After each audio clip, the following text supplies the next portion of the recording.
Depuis plus de 30 ans, la Maison Tajan est une habituée du Rocher.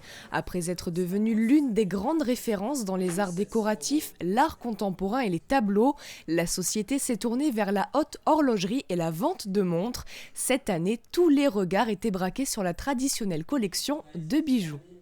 Un événement phare à Monaco et un événement phare pour la Maison Tajan, avec 2 ventes prestige, une de bijoux qui réunit 700 lots, un peu plus de 700 lots, et une vente d'horlogerie qui réunit 230 lots, avec évidemment les plus grandes marques représentées. Pour l'horlogerie par exemple, avec Patek Philippe, Breguet, Rolex, et pour les bijoux, un panel vraiment très large qui va du bijou ancien aux bijoux de créateurs et d'artistes. Donc vraiment une très grande période brossée.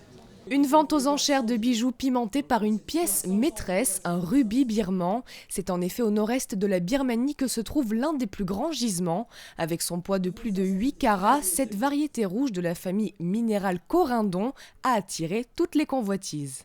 Cette pièce maîtresse, c'est un rubis birman, dont l'origine est certifiée, qui a une très jolie forme, une forme coussin, et qui a surtout une qualité immense pour le rubis, c'est que sa couleur est très puissante et en même temps elle est parfaitement répartie.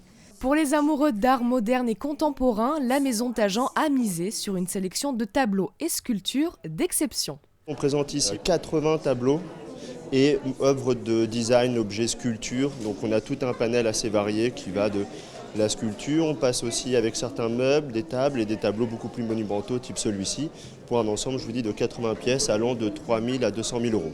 Le lot phare, le rubis birman, s'est vendu à 1 125 000 euros, soit 130 000 euros le carat. Cela faisait plus de 25 ans qu'une pierre de couleur n'avait pas atteint un tel résultat en France.